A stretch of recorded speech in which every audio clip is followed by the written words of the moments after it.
नमस्कार, लक्षवेधीमध्ये आपल्या सगळ्यांचं स्वागत। मी प्रसाद काथे। मराठा आरक्षणाच्या निमित्तानं महाराष्ट्रात बऱ्यापैकी विचारमंथन होत आहे। प्रत्येक घटक या आरक्षणाच्या एकूणच लढाईकडे आणि या निमित्तानं होणाऱ्या प्रत्येक घटनेकडे बारकाईने पाहतोय।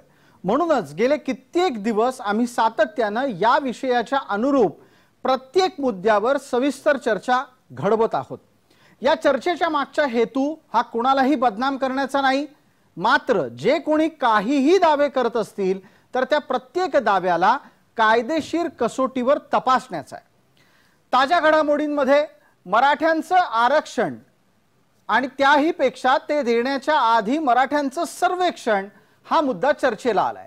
मराठ्यांचं गावागावात सर्वेक्षण व्हायला हवं आणि ते सुद्धा योग्य पद्धतीने, वेळेत आणि अतिशय शास्त्रीय पद्धतीने असं राज्य सरकारलाही वाटतंय। तसं होत नसल्याची तक्रार राज्य सरकारच्याकडे आंदोलकाचे प्रमुख या नात्याने मनोज जरांगेंनी केली। जरांगेंच्या तक्रारीची दखल घेत राज्य सरकारने राज्य मंत्रिमंडळाच्या बैठकीत हे सगळं आरक्षण योग्य पद्धतीने, वेगवान आणि शास्त्रीय दृष्ट्या झालं पाहिजे असा आदेशच काढलाय। या पार्श्वभूमीवर मराठ्यांच्या सर्वेक्षणाच्या निमित्ताने विविध मुद्देही उपस्थित होतात। फक्त आणि फक्त मराठ्यांचंच आरक्षण मिळवून देण्याच्यासाठी मराठ्यांचंच सर्वेक्षण का, हा एक प्रश्न बिगर मराठा आणि त्यात सुद्धा खास करून ओबीसी समाजाकडून व्यक्त होतो आहे। या प्रश्नाच्या जोडीला मराठ्यांच्या अंतर्गत सुद्धा विविध प्रश्न आहेत, ज्याची उत्तरे या चर्चेत शोधण्याचा आपण प्रयत्न करणार आहोत। एखाद्या गावात समजा सर्वेक्षण केलं गेलं आणि त्याद्वारे मराठा मागास आहे असं ठरवायचं जरी असेल तरी स्वाभाविक दृष्ट्या मराठ्यांपेक्षा त्या गावात कोणीतरी श्रेष्ठ किंवा प्रगत असायला लागेल। बहुतांश गावातली आजची परिस्थिती ही मराठे प्रगत असण्याचीच आहे। मग जर मराठे प्रगत असतील तर सर्वेक्षणातून त्यांना मागास ठरवणार कसं, आणि जर मराठे मागास ठरणार असतील तर गावगाड्यामध्ये प्रगत ठरणार कोण, हा प्रश्न येतोच। या निमित्तानं चर्चेसाठी आपल्या सोबत कोण मान्यवर आहेत त्याचा मी आपल्याला पटकन परिचय करून देतो। आपल्या सोबत या चर्चेमध्ये हरिभाऊ राठोड आहेत, ओबीसी अभ्यासक आहेत। आरक्षणाच्या संदर्भातली त्यांची थेट आणि स्पष्ट मतं आपण ऐकत आलेलो आहोत। या चर्चेमध्ये आपल्या सोबत डॉक्टर सुदर्शन तारक आहेत, जरांगेंचे ते समर्थक म्हणून या चर्चेत आपल्या बरोबर ते अनेकदा असतात, आपल्याला ते परिचित आहेत। दिलीप पाटील मराठा समन्वयक या नात्याने आपल्याला परिचित आहेत, ते मराठा समन्वयक या नात्याने या चर्चेत सहभागी होतील। सर्व मान्यवरांचं या चर्चेत आपण स्वागत करूयात। माझा पहिला प्रश्न पटकन आत्ताच्या घडीला मनोज जरांगेंचे समर्थक म्हणून असलेल्या डॉक्टर सुदर्शन तारक आपल्याला आहे। सुदर्शन जी, तुम्ही जेव्हा सर्वेक्षणाच्या बद्दल तक्रार करता तेव्हा तुम्हाला काय अडचणी येत आहेत आणि त्याही पेक्षा या सगळ्या अडचणींमध्ये आत्ताच्या घडीला तुम्हाला सर्वेक्षण कसं, कधी, किती तारखेपर्यंत करून हवंय? प्रसादजी, जय जिजाऊ। नमस्कार, जय जिजाऊ। मुळात आपण जे आपल्या निवेदनामध्ये म्हटलेले आहे की मराठा समाजाचं मागासलेपण ठरवण्यासाठीचं सर्वेक्षण कालच्या तक्रारीनंतर, कालची बैठक आपण पाहिलेली आहे, त्या बैठकीमध्ये लाईव्ह होतं। मुख्यमंत्र्यांशी बोलताना काही आम्हाला काही त्रुटी आढळल्या, त्यामध्ये काही अधिकारी वर्ग असतील, त्या अधिकारी वर्ग 0 म्हणून किंवा 0 असणारी नोंद आहे अशा तालुका वाईज सांगितलेला आहे। त्याचा आम्ही बारकाईने अभ्यास केला, प्रत्येक तालुक्याचा, गावचा, सगळा। तर 0 कुठे निघू शकत नाही। ठीक आहे, एखाद्या ठिकाणी 0 असेल तो भाग वेगळा, परंतु त्याच्यामध्ये संदर्भात काही सर्वेक्षणामध्ये आणखी काही बदल आम्ही करायचे सांगितले होते। सुरुवातीलाच मी सांगू इच्छितो की जसं प्रश्नावलीमध्ये आपण जर पाहिलं, आजचा GR आता तो काही शासनाने टाकलेला आहे तो पाहिला नाही, पण जस्ट माझ्याकडे आलाय। पण त्याच्यामध्ये आम्ही एक तक्रार केल्या होत्या की 1 नंबर 1 च्या अधिकाऱ्यांच्या माध्यमातून ज्या काही सर्वेक्षण होण्यास गरजेचं होतं, किती नोंदी सापडलेल्या आहे, हा जो काही रिपोर्ट आहे हा शासनाला जाणं आवश्यक होतं, पण काही ठिकाणी अधिकाऱ्यांनी बदमाशपणी केलेला आहे आणि त्यांनी 0 दिलेला आहे। हा पहिला मुद्दा। दुसरा मुद्दा आपण सांगितलेला आहे की आपल्याला किती तारखेपर्यंत आपल्याला हे पाहिजे। मुळात सर्वेक्षण करणं हे गरजेचं आहे, ते एकदम संविधानिक पद्धतीने आणि निष्पक्षपाती व्हायला आवश्यक आहे। मला वाटतं आता लोकल इन्स्टिट्यूटच्या माध्यमातून एक ऍप डेव्हलप केलेलं आहे आणि ते डेव्हलप केलेल्या ऍपमध्ये काही प्रश्नावली दिलेली आहे। तर त्या प्रश्नावलीमध्ये काही प्रश्न होते असे की जसं मराठा समाजाचं मागासलेपण ठरवण्यासाठी ज्या काही, तिथे फक्त मराठा समाजाचं मागासलेपण ठरवण्यासाठीचं आणि ओपन सर्वेक्षण असं दोन्ही होते। आणि त्याच्यामध्ये एक महत्वाचा मुद्दा होता की ट्रॅक्टर आहे का, की स्लॅबचं घर आहे का. जी मुळात आता ट्रॅक्टर घेणं आणि स्लॅबचं घर घेणं, याला स्लॅबच्याच घराला फक्त बँक परमिशन देत असते कर्जाची. त्यामुळे शक्यतो 99.99 इतके जर आपण पाहिलं तर मराठ्यांनी सगळे घराला कर्जच काढलेलं आहे. ठीक आहे. अन्य कोणत्याही घराला दिलं जात नाही, ट्रॅक्टरला सुद्धा कर्ज दिलं जातं. म्हणून आम्ही सरकारकडे विनंती केली, आमची तक्रार होती सरकारकडे किंवा ही प्रश्नावलीमधून तुम्ही बाजूला केलं पाहिजे, किंवा अन्य समाज घटकाला सुद्धा त्याच्यामध्ये सुद्धा त्यांच्याकडे पण ट्रॅक्टर आहे, त्यांच्याकडे ही स्लॅबची घरं आहे. मग असं याच्यावरून सिद्ध होत नाही की आम्ही मागासलेले आहोत म्हणून. त्यामुळं कर्ज काढून घेणं हे मागासलेपणाचं लक्षण आहे, पण कर्ज न काढता घर घेणं हे मागासलेपणाचं लक्षण नाही. म्हणून आमची ही तक्रारी होत्या महत्वाचा. ठीक आहे, आपण आपली जी बाजू मांडताय त्या अनुषंगाने पटकन चर्चेला आज जरा वेगवान रीतीने पुढे नेणं गरजेचं आहे. हरिभाऊ राठोड आहेत आपल्यासोबत. हरिभाऊ, तुमच्याकडून जी प्रतिक्रिया आलेली आहे ती अशी सांगती आहे की केवळ आणि केवळ मराठ्यांचंच आरक्षण मिळवून देण्याच्यासाठीचं हे सर्वेक्षण होता कामा नये. सर्वेक्षण सगळ्यांचंच असलं पाहिजे आणि फक्त एका जातीच्या साठी अशा प्रकारचं सर्वेक्षण नको. नक्की आपली भूमिका काय, तुमचे आक्षेप काय? नाही, आपल्या समोर आता प्रश्न मराठा समाजाच्याच आरक्षणाचा आहे, त्यांचं मागासले पण सिद्ध करायचं आहे. आता आपण सरकार म्हणजे याचे दोन भाग करूया आपण. एक आहे की सर्वेक्षण करून त्यांच्या नोंदी सापडतात का, त्याप्रमाणे जर नोंदी सापडल्या तर त्यांना दाखला देता येईल ओबीसीचा, असा एक भाग आहे. बर. दुसरा भाग आहे की ते मागासवर्गीय, आता जे सर्वे सांगितलं आहे काल, ते मागासवर्गीय ठरतात का, म्हणजे मागासवर्गीयच्या सगळ्या ज्या अटी आहेत त्या पूर्ण करतात का, ते सगळे बिंदू ते तपासण्याचं काम चालू आहे. हे जर झालं तर संपूर्ण महाराष्ट्र मराठाच मागासवर्गीय होईल. जे आता सर्वे चालू आहे, आज जे मीटिंग चालू आहे समजा राज्य मागासवर्गीय आयोगाची, तर त्यांनी जर असं ठरवलं, त्यांच्या सर्वेमधून जर हे आढळलं की मराठा हे मागासवर्गीय आहेत, तर त्यांना मागासवर्गीयाचं आरक्षण मिळू शकेल. कारण शेवटी राज्य आपल्या मागासवर्गीय आयोगालाच पूर्ण अधिकार आहे, शासनालाही नाहीये. हे सगळा अधिकार जो आहे तो राज्य मागासवर्गीय आयोगाला. बिलकुल. या राज्य मागासवर्ग आयोगाच्याकडे आता ताज्या घडामोडींमध्ये आलेला तपशील असा आहे की कोणत्याही प्रकारे राज्य मागासवर्गीय आयोगाच्याकडून हे सर्वेक्षण होत असताना कुचराई होता कामा नये. राज्य सरकारचे जे कर्मचारी आहेत त्या सगळ्या कर्मचाऱ्यांनी सुद्धा यासाठी स्वतःला जुंपून घ्यायचंय आणि ही कारवाई पुढे न्यायची आहे.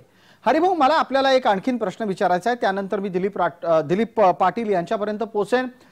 हरिभाऊ, ज्या पद्धतीने हे आरक्षण होऊ घातलेलं आहे, एका मर्यादित वेळेत होऊ घातलेलं आहे, हे अशा पद्धतीचं राबवलं गेलेलं आरक्षण पुढे न्यायालयात टिकेल का आणि कोणत्या निकषाच्या आधारे केल्यास ते टिकेल? नाही, आणखी प्रश्न याच्यामध्ये समजा उद्या जे मराठा समाज मागासवर्गीय ठरलाय असं समजू आपण की 7-8 दिवसांनी मागासवर्गीय आयोगाने सांगितलं की ते मागासवर्गीय आहे, तर आरक्षण देणार कुठून हा प्रश्न आहे. तर ते मागासवर्गीय ठरले तरी 50च्या वर देता येत नाही, कारण 50ची कॅप ती घातलेली आहे, ती सगळ्यासाठीच आहे. त्यामुळे आता याच्यानंतर उद्या कोणी समजा राजपूत समाज तो म्हणाल मी मागासवर्गीय आहे, किंवा आमची लिंगायत समाज ते म्हणतील आमची मागासवर्गीय आहे, तर त्याला कुठून देणार आहात तुम्ही. म्हणून 50च्या वर जाताच येणार नाही. तेव्हा आपल्याला एकच पर्याय, मी अधोरेखित करा, एकच पर्याय आहे महाराष्ट्राला, देशाला, आपल्या मराठा समाजाला आणि सरकारला, जे आहे आरक्षण त्याचं सब कॅटेगरी करायचं. बर, आपण या पर्यायाच्या संदर्भातली स्वतंत्र चर्चा करणार आहोत. आताच्या घडीला आरक्षणाच्या निमित्तानं जे सर्वेक्षण होऊ घातलेलं आहे त्या संदर्भातली चर्चा आहे. दिलीप पाटील आपल्या सोबत आहे. दिलीपराव, आवाज येतोय? हा, येतोय जी. सर्वेक्षणाच्या निमित्तानं विविध मुद्दे उपस्थित होत आहेत. एक टप्प्याने आपण पुढे सरकतोय. अधिकाऱ्यांकडून मिळणारं असहकार्य, सर्वेक्षणामध्ये केवळ एकाच समाजाच्या बाबतीत होणारं सर्वेक्षण आणि इतरांच्या बाबतीत न होता त्यांच्या आरक्षणाला धक्का लागेल का अशी भीती निर्माण होणं, या सगळ्या पार्श्वभूमीवर महाराष्ट्रात सर्वेक्षण कसं करायला हवं? पहिली गोष्ट मी फक्त एक 20 सेकंद एक्स्ट्रा देणार आहे हे यासाठी की प्रसादजी, आपण जे काही कंटिन्यूस गेले 2-3 महिने मराठा समाजाच्या आरक्षणाच्या याच्यावर जे डिबेट घेता आणि त्या ठिकाणी विविध लोकांना बोलवता, याकडे मराठा समाजातील प्रत्येक व्यक्तीनं एक प्रबोधन म्हणून बघायला पाहिजे. कारण जे काही कारण प्रत्येक अभूतपूर्व परिस्थिती आहे. अशा वेळी कायदेशीर दृष्ट्या काय, सामाजिक दृष्ट्या काय आणि वेगवेगळ्या विचारवंतांचे विचार काय, हे असं एका प्लॅटफॉर्मवर आणून त्यांना आपण बोलतं करून जे काय आपण जे काही त्यातून करत होतो, काही जणांना वाटतं की असं की थोडंफार काहीतरी हे चुकीचं आहे. हा जो हेतू आहे हे प्लॅटफॉर्म कडे बघायचा दृष्टिकोनच सगळ्यांनी चेंज करायला पाहिजे की हे प्रबोधन चाललंय. समाजामध्ये जे काही एक असंतोष म्हणण्यापेक्षा एक असुरक्षिततेची भावना आहे, तर अशा डिबेट मधून त्यांना लोकांना कायदेशीर गोष्टी कळतील यासाठी असे डिबेट आणि आपण जो काही यासाठी जे पुढाकार घेतलाय हे खरोखर अभिनंदनीय आहे. हे एक मला त्यात करायचं होतं. धन्यवाद. आपला प्रश्न जो होता तो जी हा हा आपण जे म्हटलं ते हे जे काही मागासवर्गीय आयोगाचे आता सर्वेक्षण करणार जे सर्वेक्षण करणार आहे त्यासाठी जे प्रश्नावली तयार केले. हरिभाऊंचा प्रश्न जरा 2 मिनिटं बाजूला ठेवूया. आमच्या तारक साहेबांचे जे काही प्रश्न आहेत ते की त्यासाठी जे निकष किंवा प्रश्नावली तयार केले ती थोडी संदिग्ध आहे. म्हणजे कसं केलंय की टोटल फक्त लिहिलंय टोटल संख्येच्या 25% लोकांचा सर्व्हे झाला पाहिजे. म्हणजे टोटल राज्यातील 13 कोटी जनतेच्या 25% की मराठा समाजाच्या 25% त्याबद्दल अजून क्लॅरिटी नाही आहे. त्याचबरोबर जे आता सांगितलं की जे निकषामध्ये स्लॅबचं घर हा निकष हे तुम्ही आत्ता आणला. पूर्वीचे जे काही जे निकष होते ते निकष हे कुठेही अशा पद्धतीचे निकष स्लॅबचं घर असं नव्हते. त्याला एक मजबूत घर किंवा अशा पद्धतीचं होतं झोपडपट्टीत राहणारा मागास आणि चांगल्या घरात राहणारा वाड्यात राहणारा असे निकष होतो. त्यावरून तुम्ही डायरेक्ट स्लॅबचं घर म्हणलं तर आज कुठलेही घर जर साधं त्याला 300 स्क्वेअर फूटचा फ्लॅट असेल तर त्याला खालवर स्लॅब असणारच ना. तर अशा दृष्टीने ज्या प्रॅक्टिकल गोष्टी आहेत सरकारनं त्याचा देखील विचार केला पाहिजे. ज्या शक्य गोष्टी आहेत त्याचा देखील विचार केला पाहिजे. गोखले इन्स्टिट्यूट थ्रू जे काही सर्वे करणार त्यातले प्रश्नावली कारण पूर्वीचे जे मागासाचे जे निकष आहेत हरिभाऊ लक्षात घ्या पूर्वीचे मागासवर्गीय लोकांचे निकष आहेत ते निकष आता लागू होत नाहीत. म्हणजे अस्पृश्यता आता कुठेही नाही आहे. त्याचबरोबर पंगत सिस्टम आता कुठेही असं नाही आहे की अरे तू कुठल्या जातीचा कुठला काय असं पंगती बोलवत नाही.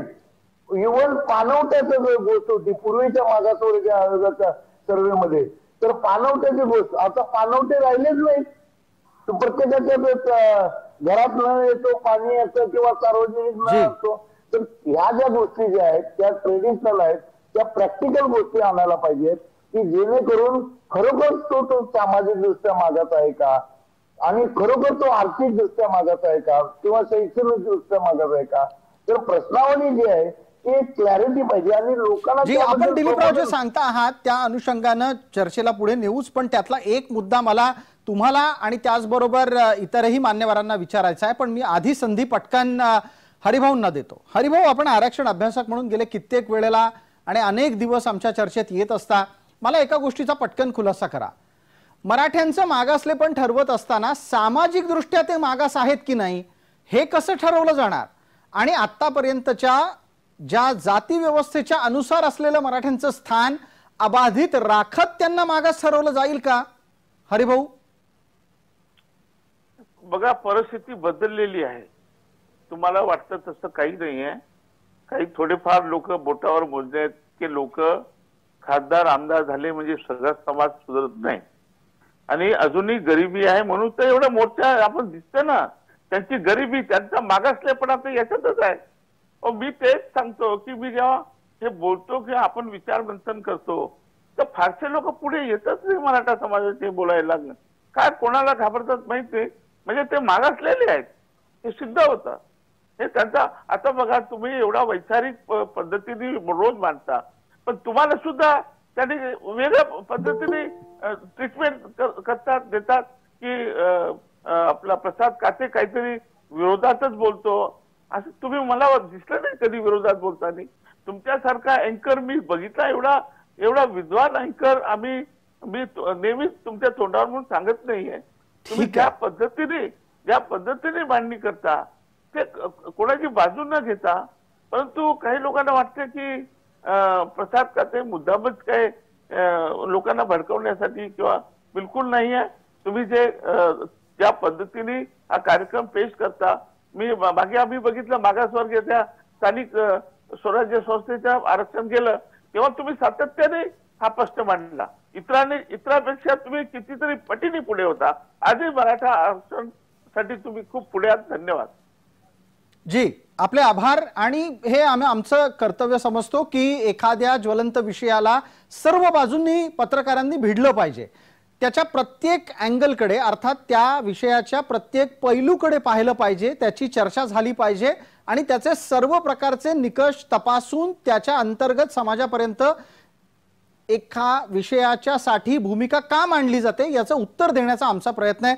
तुमच्यासारखी मंडळी आमच्या पाठीशी आहेत त्याबद्दल आभार. मला पटकन आता चर्चेला पुढे न्यायचं आहे. चर्चेत आपल्यासोबत डॉक्टर सुदर्शन तारक आहेत. सुदर्शन तारक, मुद्दा इथे उपस्थित असा आहे की या व्यवस्थे अंतर्गत मागासलेपण जेव्हा शोधतलं जाईल, ज्या प्रश्नांच्या आधारे आपण ते शोधण्याची मागणी करता आहात किंवा तुम्हाला ज्या प्रश्नांच्या अंतर्गत ते शोधून हवं आहे, या सगळ्या गोष्टी केवळ आर्थिक नाहीत का? आर्थिक मागासलेपण हेच जर समजा आपल्याला चर्चेचा पाया ठरवायचं असेल तर मग आपण जातीय आरक्षणाच्या साठी ते वापरू शकतो का? दोन मुद्दे आहेत, दोन्हीवर आपलं एक मिनिटात उत्तर. 2 मिनिटं पूर्ण वेळ आपल्यासाठी. डॉक्टर सुदर्शन तारक, आपली वेळ सुरू होतीये. प्रसादजी, सर्वप्रथम तुमचं अभिनंदन करतो. मी वैयक्तिक आणि समाजाच्या वतीनं सुद्धा अभिनंदन करतो. धन्यवाद. काही म्हणू, पण पत्रकारितेचा खरा जो काही अँगल आहे तो समाजासमोर आणणं आणि जे नेमका आत्ताचा मुद्दा जो आहे समाजामध्ये चर्चेत आलेला त्याचं प्रबोधन होणं, हे आपल्या जय महाराष्ट्राच्या माध्यमातून, चॅनलच्या माध्यमातून, आणि आपण एक उत्कृष्ट अँकर आहात, नव्हे आपण एक चांगला अभ्यासक आहात, असं मी सर्वप्रथम तुमचं अभिनंदन त्यासाठी करत. कारण तुम्ही वेगवेगळ्या सगळ्या लोकांना बोलवताय आणि खंडन मंडन करताय. याच्यातून एक चांगला जो काही मेसेज आहे तो समाजाने घ्यायचा असतो, वाईट मेसेज सोडून द्यायचा असतो. हे मुद्दा या माध्यमातून सगळ्या महाराष्ट्राला मी सांगू इच्छितो. त्यामुळे दुर्लक्षित करा, प्रवाहाच्या विरुद्ध जो जातो असं म्हणतात अनेक, आपण वाचक सगळेच आहोत, तर तोच नेहमी अग्रेसर राहतो असं मला म्हणायला काही हरकत नाही. आपण विचारलेल्या प्रश्नामध्ये मराठा समाज हा सामाजिक, शैक्षणिक आणि आर्थिक अशा 3 घटकाच्या माध्यमातून मागासलेला कसा आहे याचं सर्वेक्षण करण्यासाठी आता सरकारने 8 दिवसाचा वेळ दिलेला आहे, मुदत वाढ दिलेली आहे आणि सगळ्या शासकीय कर्मचारी जे आहे महसूल विभागाचे त्यांच्या 8 दिवसाच्या सुट्ट्या रद्द केलेल्या आहेत माझ्या माहितीस्तव. मुळात ह्या सुधारणा ज्या आहेत, आम्ही केलेल्या तक्रारी असतील किंवा आम्ही सांगितलेले काही प्रश्न असतील, याच्यावर सुधारणा करून जे काही सर्वेक्षण होणार आहे त्या माध्यमातून सरकारी कर्मचारी हे सर्वेक्षण करणार आहे आणि ते गोखले इन्स्टिट्यूटच्या ज्यांनी निर्माण केलेला ऍप आहे त्याच्यामध्ये जे प्रश्नावली त्याचा संदर्भ घेऊन त्या ठिकाणी त्या सर्वेक्षण करणार. पूर्वीचा जो भाग असायचा गायकवाड आयोगामध्ये जर आपण पाहिलं तर रामभाऊ माळगे नावाची प्रबोधनी होती, त्या माध्यमातून ते सर्वेक्षण केलं जायचं. कुठेतरी थोडासा बदल आपल्याला दिसतोय. मग गोखले इन्स्टिट्यूट असेल किंवा मराठवाड्यासाठी शिवप्रतिष्ठा, असं काही शारदा विदर्भासाठी असेल, हे सगळे काही सर्वेक्षण ज्या काही प्रबोधिनी आहेत या पद्धतीने व्हायच्या. पण आज गोखलेंनी जे काही इन्स्टिट्यूटने जे ऍप डेव्हलप केलं त्याच्या प्रश्नावलीच्या माध्यमातून खऱ्या अर्थाने मी समाजाला आपल्या माध्यमातून सांगू इच्छितो की सरकारी कर्मचाऱ्याचे सर्वेक्षण करणार आहे. त्यामुळे सामाजिक, आर्थिक आणि शैक्षणिक हे तिन्ही प्रकार कशा पद्धतीने मराठा समाज हा मागासलेला आहे हे सिद्ध व्हायला काहीच अडचण येणार नाही. बिलकुल. मला मुद्दा यातला जो अपेक्षित आहे तो असा आहे की शेवटी कसं आहे, माणसाचं सामाजिक स्थान हे कालांतरानं त्याच्या आर्थिक बळावर ठरत राहतं. एक समाज काल श्रीमंत होता, आज गरीब झाला असेल तर निश्चितच त्याचं समाजातलं स्थानही वरखाली होतं, त्याच्या रोजगाराच्या संधी सुद्धा कमी जास्त होत राहतात. आपण जर समजा सगळ्या गोष्टी भलेही आर्थिक मापदंडाच्या अनुसार तपासणार असू तर मग आपण जातीय आरक्षणाच्या साठी आग्रही असायला हवं की आर्थिक आरक्षणासाठी आग्रही असायला हवं? डॉक्टर तारक, आपणही यावर बोलावं आणि नंतर दिलीप पाटील पण बोलतील. अगदी प्रश्न फार उत्तम आहे. मला असं वाटतं आपण फक्त आर्थिक दृष्ट्या नाही पाहत, आपण सामाजिक आणि शैक्षणिकाची जोड सुद्धा पाहतो की समाजामध्ये किती शिक्षित आहेत, किती उच्च शिक्षित आहेत, किती टेक्निकल शिक्षण घेतलेलं आहे, कुठपर्यंत शिक्षण झालेलं आहे, सगळ्याचं सर्वेक्षण होणारच आहे. सामाजिक मध्ये घर, नोकरी, व्यवसाय काय असेल तो.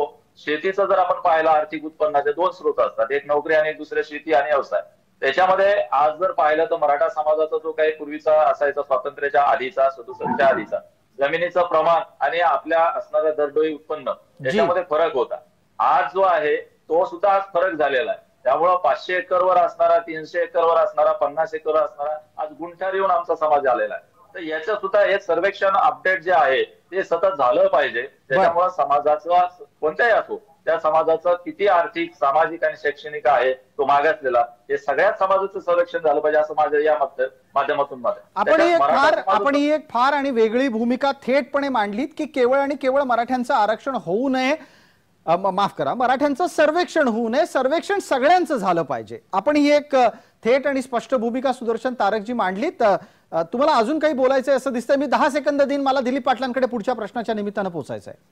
माझ्या मातीच तो आजची जी आयोग आहे तो आयोग फक्त काही मराठ्यांचाच सर्वेक्षण करणार आहे. सुवर्ण समाज ज्यांनी ईडब्ल्यूएस हे घेतलेले त्या सगळ्या समाजाचं सर्वेक्षण करणार आहे असं माझं जो काही आतापर्यंतचा अभ्यास आहे असं मला वाटतंय. ठीक आहे, दिलीप पाटलांपर्यंत पोहोचूया. दिलीप पाटील, चर्चेतला मुद्दा आहे की समाजाची स्थिती ही शेवटी आर्थिक दृष्ट्या बदललेली आहे. समाज भारतातले आणि त्यात सुद्धा स्पष्टपणे बोलायचं असेल तर हिंदू धर्मातले हे वर्णव्यवस्थेला बांधील आहेत. ती वर्णव्यवस्था कधीही बदलत नाही, हे आपलं एक गृहीतक आहे. या गृहीतकाच्या आधारावर जर समजा सामाजिक दृष्ट्या तुमचं स्थान निश्चित असेल तर मग समाज केवळ आणि केवळ आर्थिक दृष्ट्याच वर किंवा खाली जातो. काल परवापर्यंत न शिकलेला समाज आता शिकतो, शिकल्यानंतर रोजगाराच्या संधी घेतो, रोजगारातून संपत्ती निर्माण करतो, संपत्तीतून सधन होतो आणि सामाजिक दृष्ट्या आपलं स्थान अधिक वरचं करत असतो. याच्या उलट अनेक वर्ष शिकलेला समाज कालांतरानं काही ना काही कारणांमुळे आपली संपत्ती गमावतो. ती संपत्ती गमावल्यानंतर त्यांच्या आपसूक शिक्षण, रोजगाराच्या संधी कमी कमी होताना दिसतात. हे सगळं कुठे ना कुठेतरी आर्थिक बाबीशी निगडीत आहे आणि त्याला आपल्याला विसरता कामा नये. असं असताना सामाजिक आणि आर्थिक स्थिती एकत्रितरित्या तपासली जाते आणि जातीय आरक्षणासाठी त्याची समीकरणं लागू होतात. हे योग्य आहे का दिलीपराव? मला जरा व्यवस्थित पूर्ण उत्तर देऊ दे. बिलकुल, आपल्यासाठी 2 मिनिटाचा पूर्ण वेळ आहे दिलीपराव. की पहिली गोष्ट एक महत्वाचा विचार करायला पाहिजे सर्वच लोकांनी की आर्थिक ज्या गोष्टी आहेत म्हणजे जे आरक्षण जे आहे त्या आरक्षणात दिलं कशासाठी की सामाजिक आणि शैक्षणिक दृष्ट्या समाजाचा विकास व्हावा म्हणून. तर त्यासाठी ते जे काही पावलं उचलली गेलेत ती सगळे आर्थिक आहेत. लक्षात घ्या, नोकरी देखील आर्थिक आहे. तुम्ही त्या समाजाला शिक्षणाला फोकस देतात तो देखील जो काही प्रयत्न आहे तो देखील आर्थिक आहे. त्या समाजाला घर देणं किंवा त्या समाजाला स्वस्त लोन देणं म्हणजे सामाजिक दृष्ट्या मागास म्हणून जो वर्ग मानला जातो, ज्याला ज्यासाठी आपण सर्वे करतो, तर त्यासाठी जे काही प्रयत्न केले जातात त्यावर जे उपाययोजना आहेत त्या सगळ्या आर्थिक आहेत. म्हणजे आपण जे आता सांगितलं तेच बरोबर आहे की सगळं जर का बघितलं तर एक येऊन आर्थिक गोष्टीची निगडीत आहे. दुसरं त्याच्यात बरोबर असं सांगता येईल की जर का एखाद्या समाजाची किंवा एखाद्या व्यक्तीची किंवा एखाद्या कुटुंबाची आर्थिक परिस्थिती जर का चांगली असेल, जर का ते चांगले असेल आणि आपण असं म्हणूया की तो जर का व्यक्ती अगदी शहरात राहतो किंवा गावात राहतो हे राहतो, ज्यावेळी त्याची आर्थिक परिस्थिती खालावत जाते त्यानंतर त्याची सामाजिक परिस्थिती खालावत जाते. म्हणजे काय की जर का तो आर्थिक दृष्ट्या जर तो दुर्बल झाला तर तो खेडेगावात राहायला जाईल. त्याबरोबर त्याचं ते घर भाड्याचं किंवा साधं ज्याला म्हणून विटाचं आणि कौलारू घर असेल किंवा त्यापेक्षा जर आर्थिक परिस्थिती खालावली तर तो शेतात राहायला जाईल. म्हणजे त्या ठिकाणी झोपडीवर म्हणजे सगळ्या ज्या गोष्टी आहेत त्या आर्थिक गोष्टीशी निगडीत आहेत. म्हणजे आरक्षण आपण जे म्हणला ते गोष्टी तो फार व्यवस्थित आणि विचार करण्याचा, लॉंग टर्म विचार करण्याचा हा विषय आहे की सगळ्या गोष्टी आर्थिक असताना आपण जे काही बाकीच्या ज्या गोष्टीसाठी जे आरक्षण घेतो त्याबरोबर ह्या देखील गोष्टीचा विचार व्हावा. अगदी. आणि मग दिलीपराव, फार बरं झालं तुम्ही थेटच या मुद्द्याच्या अनुषंगाने एक बृहद दृष्टिकोन आणि वेगळा मुद्दा जन्माला घातला, ज्याची चर्चा खरं तर भारतात वर्षानुवर्षे आहे आणि ती एकमेव अशा स्वरूपाची आहे की आरक्षणासाठीचे खरे निकष आर्थिक असायला हवेत की नाहीत, ही वेगळी चर्चा आहे. त्याच्यावर परत कधी ना कधीतरी निश्चितच बोलू. पण दिलीपरावांच्या आणि त्याचबरोबर सुदर्शन तारखांच्या मुद्द्याच्या अनुषंगाने मी पटकन आपल्यासोबत हरिभाऊ राठोड त्यांच्यापर्यंत पोहोचतो. हरिभाऊ, वेळेची मर्यादा आहे, वेळ कमी उरलाय, 1 मिनिटाचा वेळ आपल्यासाठी आहे. तुम्ही पटकन सांगा की या पद्धतीत जर समजा जातीय आरक्षणातलं मागासलेपण दूर करण्यासाठी केले जाणारे उपाय आर्थिकच असतील तर मग आरक्षण आर्थिक निकषावरच ठेवणं उत्तम की जातीय आरक्षण असणंही उत्तम? नाही, ते एकमेकाला जोडून आहे ना. जेव्हा आरक्षणामुळे नोकऱ्या मिळतात, आरक्षणामुळे शैक्षणिक सवलती मिळतात आणि त्याच्यामुळे तो आर्थिक याच्याशी निगडीत आहे. तो जर समजा नोकरी लागली तर त्याची घरची परिस्थिती आर्थिक सुधारते, त्याच्या मागचे जे नातेवाईक आहेत किंवा इतरही लोकांना त्याचा कुटुंबाला फायदा होतो, त्याचा आप्त परिवाराला फायदा होतो. पण मी या निमित्ताने आपल्याला एक सांगू इच्छितो, तुम्ही मला 1 मिनिट दिलाय, मी अर्ध्या मिनिटात सांगतो. अशा अनेक जाती आहेत की ज्या तत्सम आहेत. आता फॉर एक्झाम्पल बंजारा, आम्हाला लवाणी म्हणतात, धाडी झाल्या, नावी बंजारा, जोगी बंजारा, तर अशा पद्धती भोई, त्याची अनेक जाती आहेत. जसं धनगर, तर तसंच मराठा आणि कुणबी एकच आहे, तत्सम आहेत, ते वेगळं नाहीतच.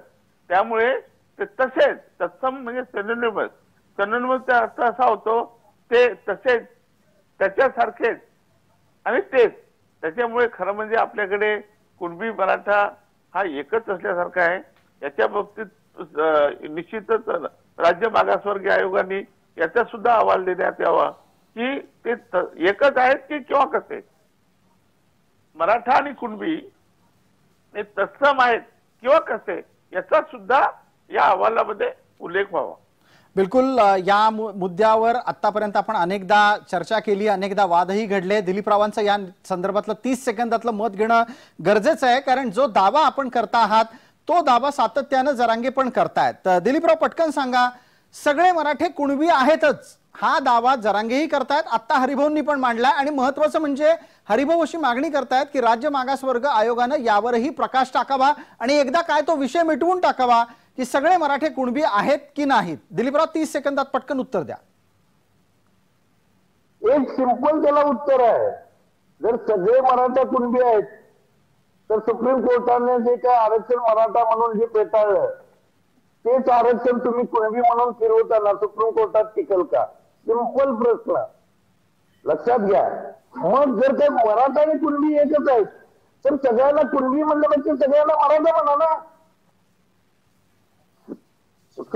ठीक आहे, सगळेच कुणबी आणि मराठा एकच आहेत तर कुणबी म्हणणं काय आणि मराठा म्हणणं. मग मराठा जी काही 1000 वर्षापूर्वीपासूनची जात आहे तर आपण काय करतोय, मग आपण असं करतोय का? म्हणजे अगदी स्पष्ट बोलायचं तर हे की सुप्रीम कोर्टाला आपण फतवा लागलोय का? सुप्रीम कोर्टाने सांगितलं आता मराठा जातीला आता आरक्षण नाही, ते हे नाही आहेत म्हणून लगेच परत गेलो, कपडे बदलले आणि आता आम्हाला कुठली म्हणून घ्या, असं चालतं का? काय करणार?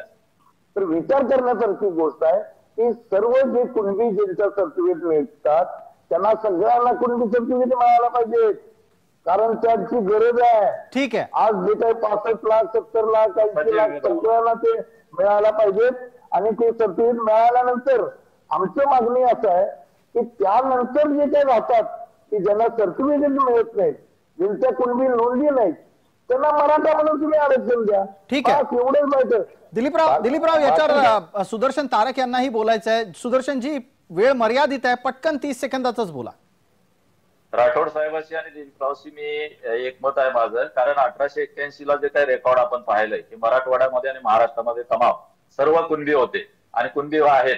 मग नंतरचा जो काही कार्यकाळ झाला त्याच्यात मराठा झाला, तर याचा अर्थ कुणबी गेले कुठं, हा सुद्धा संशोधनाचा विषय आहे. म्हणून माझा एक अशी विनंती आहे की सरकारला आणि आयोगाला की जी काय आपण 1881च्या डॉक्युमेंट असतात ते सुद्धा गृहीत धरावे आणि त्याचं सर्वेक्षण सुद्धा गृहीत धरावं की मराठा आणि कुणबी एकच आहे आणि त्यामुळं कुणबी आणि मराठा एक असल्यामुळं मराठ्यांना आणि त्यांना आरक्षण दिलं पाहिजे, ते ओबीसी मधून दिलं पाहिजे असं माझं मत आहे. अगदी धन्यवाद. आपण सर्व मान्यवर चर्चेत जोडले गेलात आणि वेळ मर्यादेत आपलं मतप्रदर्शन केलं त्यासाठी. लक्षवेधीच्या या चर्चेत तुर्तास इतकंच. सर्व प्रेक्षकांना जय महाराष्ट्र.